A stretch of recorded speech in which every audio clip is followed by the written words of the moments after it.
Zero to Hero, a series of videos showcasing Cisco's ability to deliver zero trust without complexity. This is the 7th video focusing on securing the remote worker. We're finally made it. We're at the testing phase. We get to see all of that configuration in action. And so it's time to test out that secure remote worker and ensure expected outcomes are accomplished.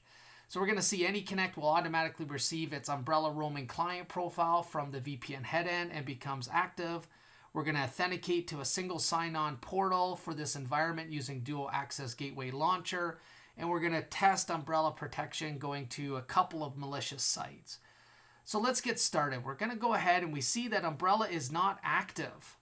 It's got the module, but it's actually not connected to the organization. So let's go ahead and log in to the VPN as Karen.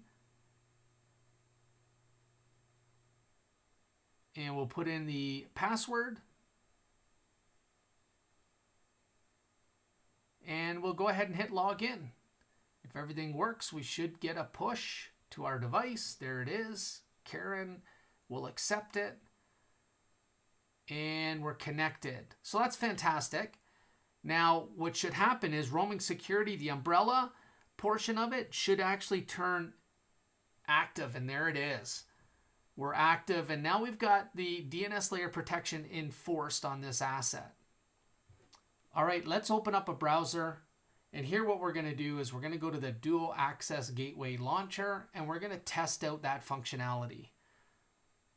So let's go ahead and do that now. We're going to log in as Karen.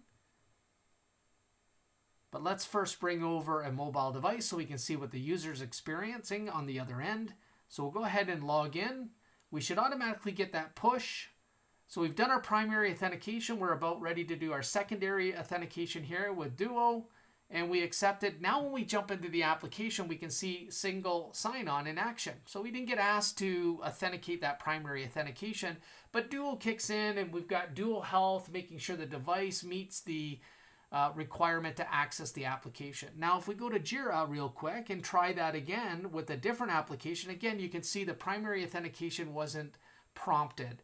We go ahead, we add our multi-factor authentication. Again, you can set that where it doesn't ask for a day or so or whatever it might be that you want.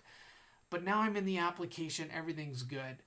So that establishes the Duo launcher and the applications and the VPN, all of that does work.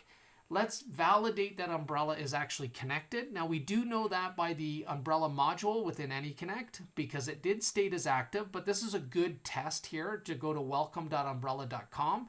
We can see that it's green here. We've got the check mark, so we're good to go. The next test, let's go to a phishing site. So internetbadguys.com, we'll try that out. It should be blocked, and it is.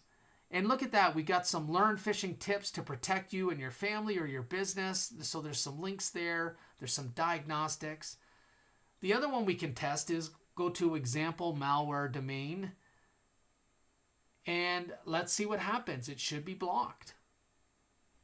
And it is. Check that out. Cisco Umbrella determined that this is a malicious site and blocked it. Really cool stuff.